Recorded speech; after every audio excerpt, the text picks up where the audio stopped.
Hello everyone, hope you are doing well. Today we will practice some questions based on the tone of the passage. Tone of the passage की हमने introductory video की थी जब हमने turns of passage different turns को example के साथ समझा था।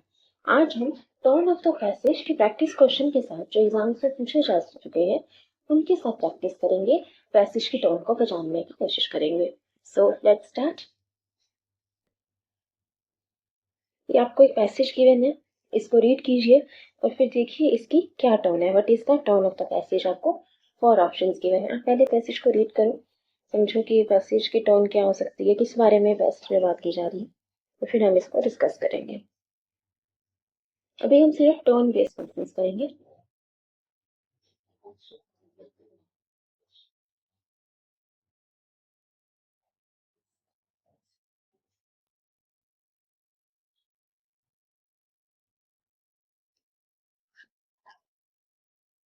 अच्छा, रीड कीजिए, गो थ्रू कीजिए पैसेज को, तो देखिए क्या टोन आ रही है इसकी।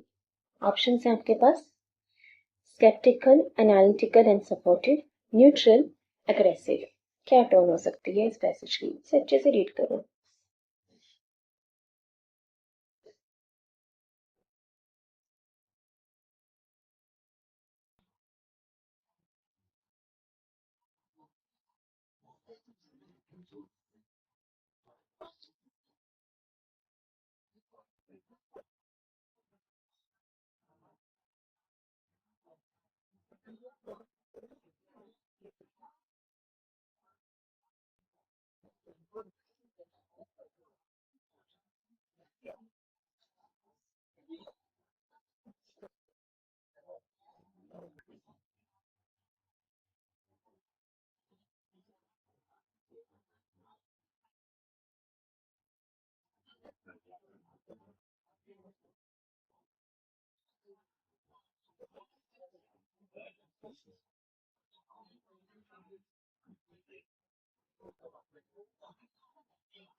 टोन देखो क्या हो सकता है।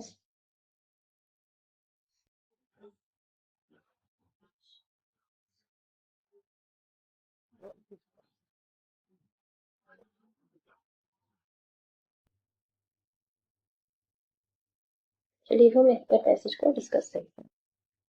Good public network systems are the pillars of urban sustainability. यहाँ बात की जा रही है public network system, public transportation की। जो गुड पब्लिक नेटवर्क सिस्टम है वो अर्बन सस्टेनेबिलिटी के पिलर्स होते हैं, स्तंभ होते हैं। Buses, trams, and metro lines can transport big groups of passengers without relying solely much on private cars. तो बसेस में, ट्रैम्स में, मेट्रो में बहुत सारे पैसेंजर्स एक साथ जा सकते हैं। Transport big group of passengers, group में पैसेंजर्स जा सकते हैं, यहाँ पर ये सफ़र कर सकते हैं without relying so much on private cars. और उनको अपनी प्राइवेट कार्स का यूज़ करने की ज़रूरत नहीं पड़ेगी। मेट्रो से, बसेस से बहुत लोग एक साथ ट्रेवल कर सकते हैं। And therefore eliminating traffic signals and emissions. और इससे क्या होता है, जब पब्लिक ट्रांसपोर्टेशन का लोग यूज़ करेंगे तो उससे ट्रैफिक जैम नहीं होगा। ट्रैफिक जैम नहीं होता अगर मेट्रो बसेस का यूज़ किया जाए। प्राइवेट कार्स अगर ज़्यादा यूज़ नहीं करेंगे तो ट्रैफिक जैम नहीं होगा, एमिशंस नहीं होगा, पोल्यूशन नहीं होगा। Integrated fares across modes of travel make it easy to move around. अगर एक साथ इंटीग्रेटेड फेयर मतलब फेयर्स को जो किराया होता है ट्रांसपोर्टेशन का, उनको अगर जोड़ दिया जाए, वन टिकट कुड पे फॉर बस, train and bike share travel. मतलब सबके फेयर्स को जोड़ा जा सकता है और एक टिकट से आप बस का भी सफ़र कर सकते हो, ट्रेन का भी, और बाइक शेयर ट्रेवल भी। Spending money on exclusive lens and priority signalling also makes them faster and more dependable. अगर इस पे मनी स्पेंड किया जाए, एक्सक्लूसिव लेन्स अलग से खास लेन बनाए जाएं, पब्लिक ट्रांसपोर्टेशन के अलग से लेन्स रास्ते बनाए जाएं, प्रायोरिटी सिग्नलिंग खास सिग्नल बनाए जाएं, also makes them faster and more dependable. तो इससे ये पब्लिक ट्रांसपोर्टेशन और फास्टर ट्रेवल करेगा और ज़्यादा डिपेंडेबल, ज़्यादा भरोसेमंद बनेगा। ठीक है, जैसे मेट्रोस की अलग से लेन्स होती है, अलग से होते हैं। ठीक है, nonetheless, constructing and retaining such infrastructure requires capital and long-term vision. अब ऐसा इंफ्रास्ट्रक्चर बनाने के लिए, ट्रांसपोर्टेशन के लिए काफ़ी कैपिटल चाहिए होता है, पूंजी चाहिए होता है, ठीक है, इन्वेस्टमेंट चाहिए, पैसा चाहिए और लॉन्ग टर्म विजन, काफ़ी दूर का सोचना पड़ता है। Equity issues are also important. Lines need to serve low-income communities along with commercial hubs so that all citizens have a benefit. मतलब ये जो लाइंस हैं, ट्रांसपोर्टेशन लाइंस को लो इनकम कम्युनिटीज को भी सर्व करना चाहिए, जिनके लो इनकम ग्रुप में जो लोग आते हैं, along with commercial hubs. Commercial hubs होते हैं जहाँ पे ट्रेडिंग बिजनेसेस ज़्यादा होता है, तो उनके साथ साथ लो इनकम कम्युनिटी सबको ये सर्व करे, एक कोई क्वालिटी प्रोवाइड करें सोसाइटी में, ये ज़रूरी है ट्रांसपोर्टेशन के लिए, so that all citizens have a benefit, ताकि इसका जो फायदा है, जो बेनिफिट है वो सबको हो सके, सिर्फ कमर्शियल हब्स को ही नहीं, लो इनकम ग्रुप से भी जो लोग आते हैं वो भी इसका भरपूर फायदा उठा सके, इनको यूज कर सके पब्लिक ट्रांसपोर्टेशन का। फाइनली व्हेन प्रॉपरली प्लान्ड, तो जब प्रॉपरली प्लानिंग की जाएगी, public transportation promotes economic efficiency. Economic efficiency है, कॉस्ट इफेक्टिव है। जैसे हमने देखा इंटीग्रेटेड फेयर्स है, तो एक ticket bus train bike share travel के लिए पे कर सकती है, तो इकोनॉमिक एफिशिएंसी प्रोवाइड करता है। सोशल मोबिलिटी, एक जगह से दूसरी जगह लोग जा सकते हैं आसानी से पब्लिक ट्रांसपोर्टेशन यूज़ करके। And a cleaner city, cleaner city कैसे, क्योंकि ट्रैफिक नहीं होगा, एमिशंस नहीं होगी, पोल्यूशन नहीं होगा, तो इससे सिटी जो है वो क्लीन भी होगी, क्या क्लीन ग्रीन सिटी होगी, सोशल मोबिलिटी होगा, इकोनॉमिक एफिशिएंट भी है ये। तो ये बात कर रहे हैं मैसेज में, छोटा सा मैसेज है, बात की जा रही है पब्लिक ट्रांसपोर्टेशन, उसके बेनिफिट्स के बारे में बात की जा रही है। ठीक है, आप हमसे पूछा है कि टोन क्या है मैसेज है, sceptical, analytical and supportive, neutral, aggressive. Sceptical मतलब होता है डाउटफुल। क्या ऑथर को इस पैसेज को पढ़ के आपको लगा कि ऑथर को कोई डाउट है, या मन में कोई संदेह है, कोई डाउट है जिसके बारे में बात की जा रही है? क्या टोन कहीं भी स्केप्टिकल थी, ऑथर कहीं पे डाउटफुल था? हमने तो पब्लिक ट्रांसपोर्टेशन के फायदे को, बेनिफिट्स को ही समझाया, और ये समझाया कि इक्विटी इशू होना चाहिए, इसके low income group commercial hubs को बेनिफिट करना चाहिए पब्लिक ट्रांसपोर्टेशन को। तो कहीं डाउटफुल तो नहीं लगे टोन ऑथर की? डाउटफुल, कोई डाउट संदेह तो नहीं था ऑथर के मन में, तो ये नहीं होगा आंसर। एग्रेसिव, आपको ऐसा पढ़ के लगा कि ऑथर के मन में गुस्सा है जो उन्होंने व्यक्त किया है इस पैसेज के थ्रू? क्या ऐसा पढ़ के लगा कि ऑथर एग्रेसिव है, अपना गुस्सा दिखा रहे हैं, किसी बात पे ऑथर अपना क्रोध व्यक्त कर रहे हैं, अपना गुस्सा निकाल रहे हैं? ऐसा तो नहीं लगा। जैसे एग्रेशन की बात नहीं की, डेवलपमेंट की बात की गई है। न्यूट्रल या फिर एनालिटिकल एंड सपोर्टिव। न्यूट्रल होता है जब दो पक्षों में से आप किसी ही एक पक्ष के साथ नहीं हो। जैसे हमने एग्जाम्पल में समझा था कि दो टीम्स मैच खेल रही हैं, दोनों टीम्स में आपके फ्रेंड्स हैं, ठीक, तो कोई भी टीम जीत जाए आपको फर्क नहीं पड़ता, किसी एक पक्ष में नहीं है, तो एक पक्ष के साथ नहीं है, दो पक्षों में से। ठीक है, तो उसमें आपका टर्न हो जाती है न्यूट्रल। तो यहाँ पे आपको पढ़कर लगा कि ऑथर न्यूट्रल है, कि दो पक्षों में से किसी भी एक पक्ष में नहीं है, क्योंकि दो पक्षों की तो बात ही नहीं की गई, दो साइड्स की बात ही नहीं की गई, कि ऑथर जो है किसी भी एक पक्ष में नहीं है, तो ऐसा कुछ नहीं है। इसकी टोन हो जाएगी analytical and supportive. Analytical and supportive, analytical tone क्या मतलब, क्या होता था जब हम फैक्ट्स के बेसिस पे बात करते हैं, पैसेज में फैक्ट्स की बात की गई है, तो यहाँ पे पैसेज में फैक्ट्स की बात की गई है ना, पब्लिक ट्रांसपोर्टेशन की। फैक्ट्स बताए गए हैं कि प्राइवेट कार पे डिपेंड नहीं होना पड़ेगा, इससे ट्रैफिक जाम कम होगा, पोल्यूशन कम होगा, उसके बेनिफिट्स को समझाया गया, इंटीग्रेटेड फेयर्स अडॉप्ट किए जा सकते हैं, और इसके लिए कैपिटल इंफ्रास्ट्रक्चर की ज़रूरत पड़ती है, लॉन्ग टर्म विजन चाहिए होता है, तो वो सारी चीज़ें समझाई गई है, फैक्ट्स की यहाँ पर बात की गई है। और लास्ट में एक कंक्लूजन भी दिया हुआ है कि अगर प्रॉपरली प्लानिंग की जाए तो इकोनॉमिक एफिशिएंसी, सोशल मोबिलिटी और एक क्लीनर सिटी प्रोवाइड करते हैं। तो फैक्ट के बेसिस पे पूरा एनालिसिस किया गया, ये बताया गया क्या क्या बेनिफिट्स है, क्या क्या किया जा सकता है, इंटीग्रेटेड फेयर्स बना सकते हैं, प्रायोरिटी सिग्नलिंग की जा सकती है, और फाइनली एक कंक्लूजन दी हुई है। तो टर्न हो जाएगी analytical and supportive, analytical and supportive। ठीक है, चलिए नेक्स्ट पैसेज देखिए, इसको रीड कीजिए। ये 2 पार्ट्स में, इसको रीड कीजिए फिर इसके बाद।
ठीक है, क्वेश्चन देख लो क्या क्या question. Identify the tone of the passage, alarmist, analytical, enthusiastic, sarcastic।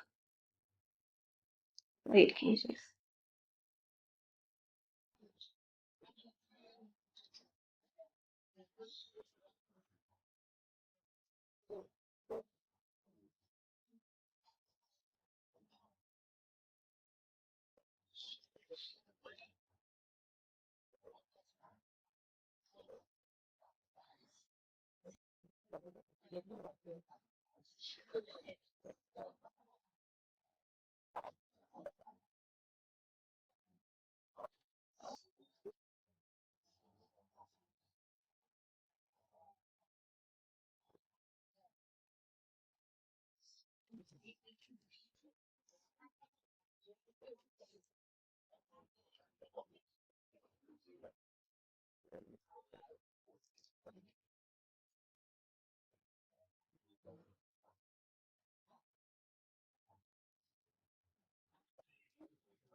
ठीक है, एक बार हम इसको समझते हैं passage.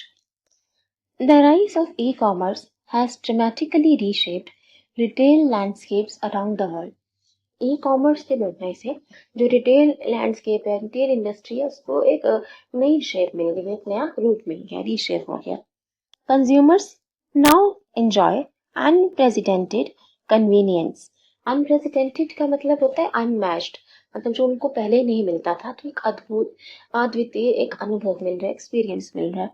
That is only with only a click we can compare prices, read reviews and deliver goods directly to their doors।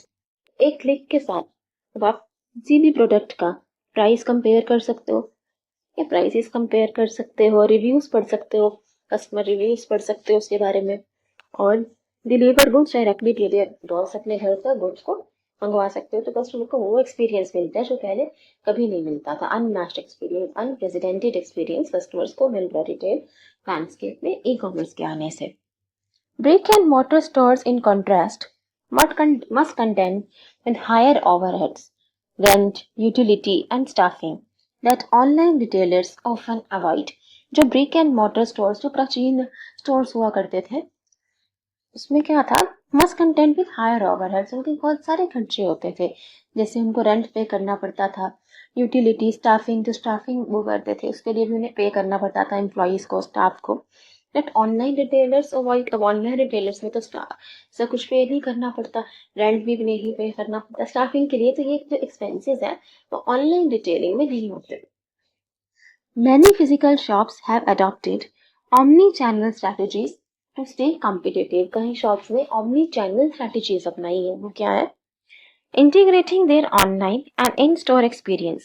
तो अपने store experience, मतलब उनके स्टोर भी है और साथ ही साथ वो ऑनलाइन भी काम कर रहे हैं, तो फिजिकल में काम कर रहे हैं वो, और ऑनलाइन एक्सपीरियंस भी कस्टमर्स को प्रोवाइड कर रहे हैं।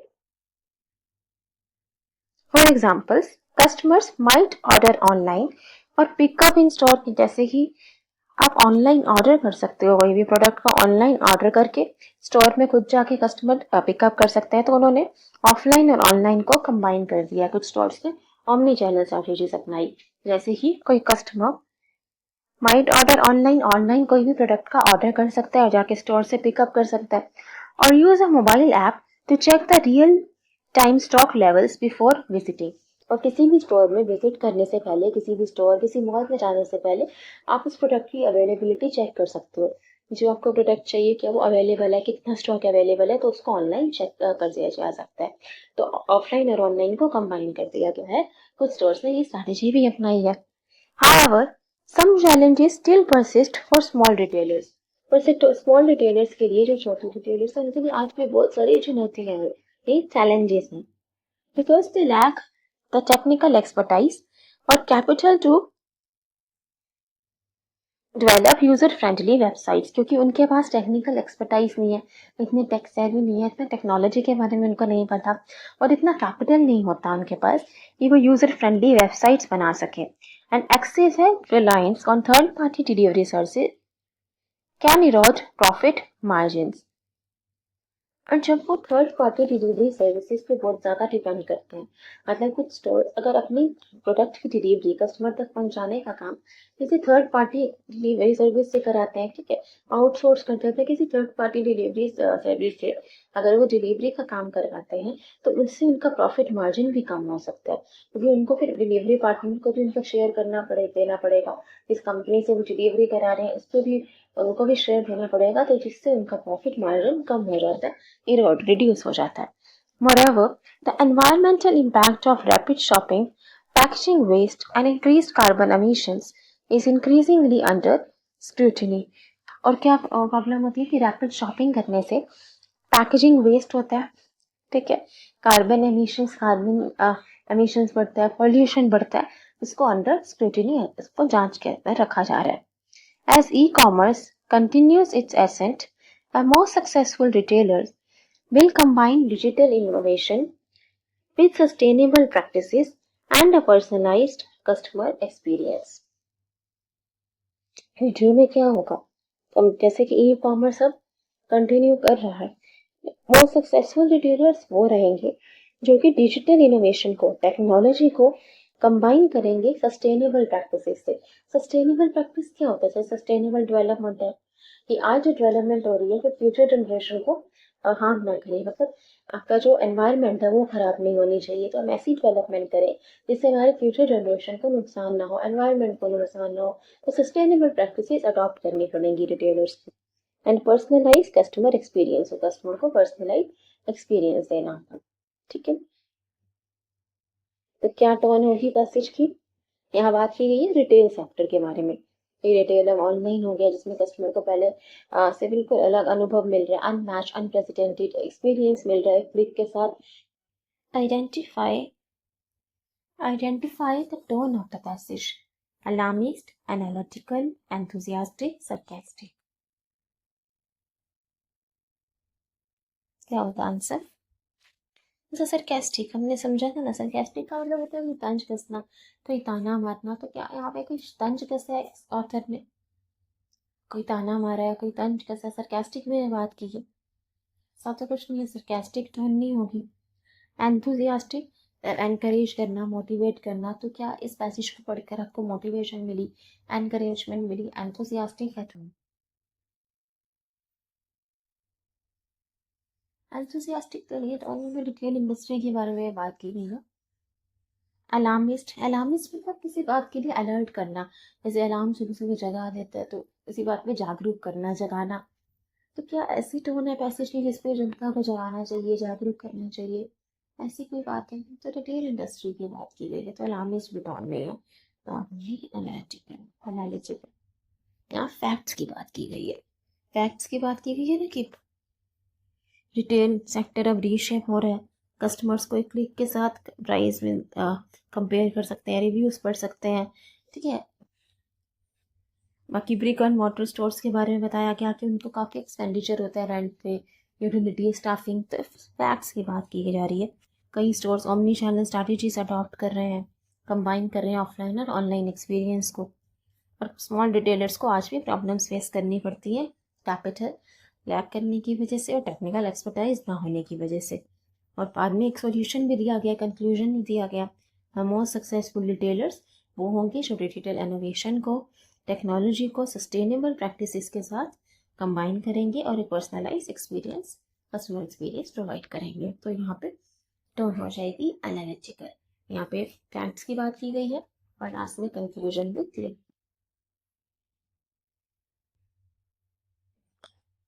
ठीक है, नेक्स्ट देखिए,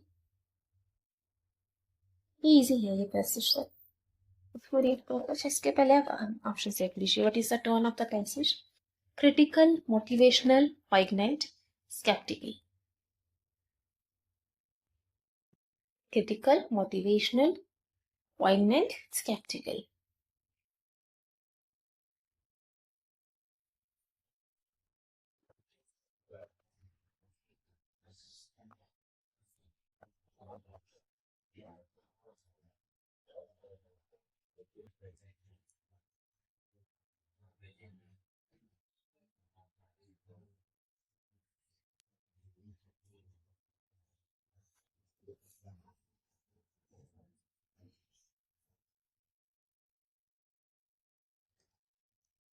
कीजिए इसे।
चलिए रीड कर लेते हैं बस।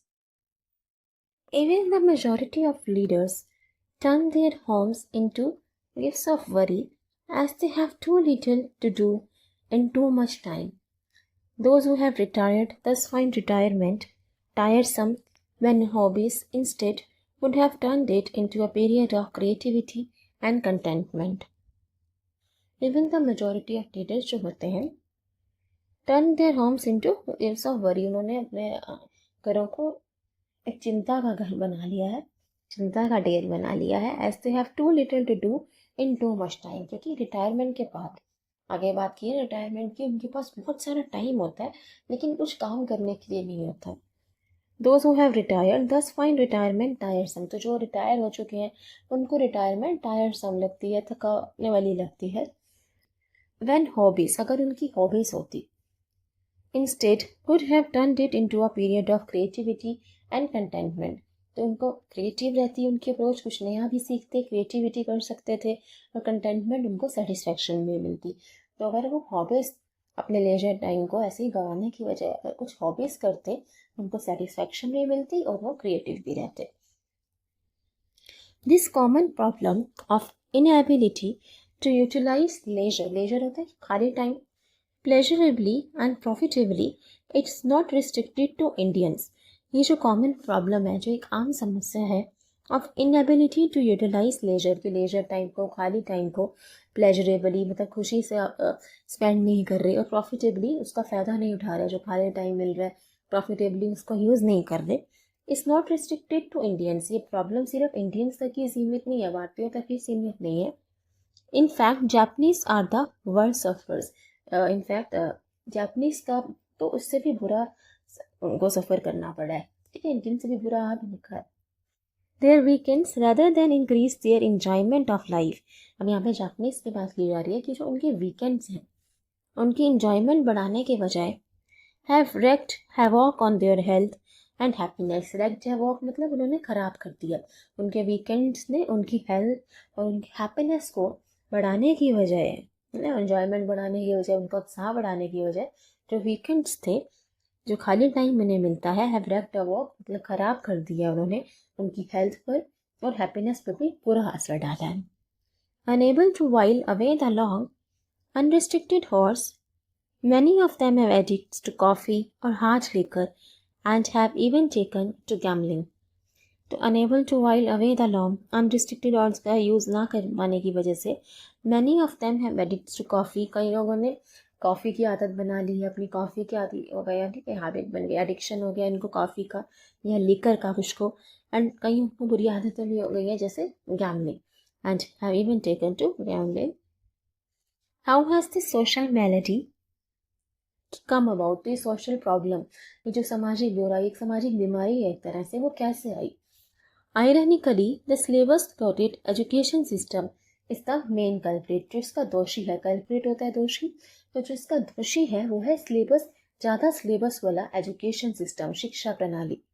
It places a heavy workload in children and youth, laying emphasis as it does on memory rather than intelligence। तो इसका दोषी क्या है? एजुकेशन सिस्टम जो ओवरलोडेड, जिसमें बहुत ज़्यादा सिलेबस होता है, जिस वजह से वर्कलोड बढ़ता है चिल्ड्रन, बच्चों पर और यूथ पर, laying emphasis as it does on memory rather than intelligence. तो ये जो एजुकेशन सिस्टम है वो याददाश्त पर ज़्यादा जोर देता है, बुद्धिमत्ता, इंटेलिजेंस पर नहीं। मतलब आपको चीज़ें याद करनी पड़ती हैं, रटनी पड़ती हैं, क्योंकि ओवरलोडेड है, सिलेबस ही बहुत ज़्यादा होता है, तो बच्चों के लिए मेमोरी पे ज़्यादा ध्यान देता है, उनकी याददाश्त पे कितना वो रट सकते हैं, कितनी चीज़ों को याद रख सकते हैं, जबकि उनकी इंटेलिजेंस पे ये ध्यान नहीं देता कि उनकी माइंड कितना डेवलप हो रहा है, इंटेलिजेंस, बुद्धिमत्ता, उस पर ये एजुकेशन सिस्टम ध्यान नहीं देता। तो वो दोषी है इस सामाजिक बुराई, सामाजिक बीमारी का, यहाँ पे इस पैसेज में कहा जा रहा है। ठीक है, तो लेजर टाइम की बात हो रही है कि लोग अपने लेजर टाइम, खाली टाइम का सही से प्रॉफिटेबली, प्लेजरेबली, खुशी से उत्पादन नहीं उठाते इस सारे टाइम का। इनफैक्ट उन्होंने गलत आदतें अडॉप्ट कर दी हैं इस सारे टाइम में, जबकि वो बहुत कुछ नया सीख सकते थे, क्रिएटिविटी कर सकते थे, खुद को खुश रख सकते थे, पर इन्होंने बेकार में नहीं चिंताएं पाल दी हैं, इस सारे टाइम को वो सही से यूज़ नहीं कर पा रहे। और ये सब इंडिया में नहीं है प्रॉब्लम, जापान की भी यहाँ पे बात की गई है, और इसका दोषी से बताया गया एजुकेशन सिस्टम को। तो टोन क्या है passage? Critical, motivational, poignant, sceptical.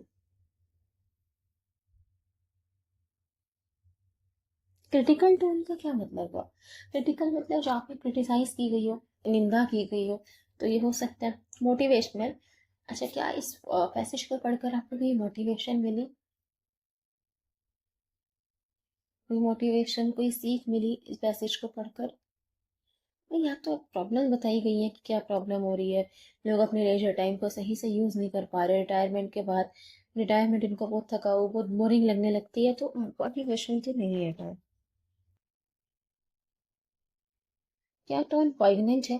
Poignant मतलब होता है मार्मिक, टची, इमोशनल, दिल को चीर के रखते हैं, जैसे कुछ मूवीज को देखते होते हैं ना, बहुत इमोशनल हो जाते हो, तो वैसे ही। तो क्या ये पॉइगनेंट टोन है? क्या आप इस मैसेज को पढ़कर इमोशनल हो गए, इसने आपको टच किया, डीपली टच किया, ऐसा कुछ है? मार्मिक टोन भी नहीं, टची है, इमोशनल टोन नहीं है इस मैसेज की। स्केप्टिकल या क्रिटिकल? स्केप्टिकल मतलब होता है डाउटफुल। क्या आपको ये पैसेज पढ़ के लगा कि ऑथर के मन में कोई डाउट है? उन्होंने तो ये बताया गया ना कि रिटायरमेंट के बाद रिटायरमेंट का सम लगने लगती है, लीजर टाइम को लोग प्रॉफिटेबली, प्रेजरेबली यूज नहीं करते, तो कुछ ऐसा डाउट तो नहीं लगा ऑथर के मन में इसको पढ़ के, तो स्केप्टिकल के लिए तो है क्रिटिकल निंदा की गई है। यहाँ पे बताया गया, प्रॉब्लम बताई गई है कि लेजर टाइम को लोग ठीक से यूज नहीं करते, ठीक है, और इसका कारण बताया गया है, एजुकेशन सिस्टम उसका कल्प्रिट है, तो एक तरह से निंदात्मक, एक क्रिटिकल, क्रिटिकल टोन है। ठीक है, से